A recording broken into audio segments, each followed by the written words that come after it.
அஸ்ஸாமில் 2022 வந்த புயலில் ஒரு இரும்பு பாலமே கம்ப்ளீட்டாக அடிச்சிட்டு போயிருக்கு.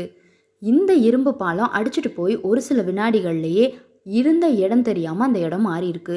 அந்த அளவுக்கு ஒரு ஃபோர்ஸான புயல் அஸ்ஸாமில் அந்த டைமில் வந்திருந்தது. இதனால் பயங்கரமான நஷ்டத்தை கவர்மெண்ட் ஃபேஸ் பண்ணுச்சு.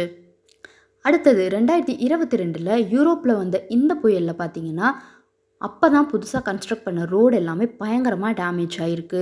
இந்த புயல்னால் எல்லா பக்கமே விரிசல் ஏற்பட்டு கீழே இருக்கிற பாறைகள்லாம் தென்படுற அளவுக்கு கூட டேமேஜஸ் ஏற்பட்டிருக்கு.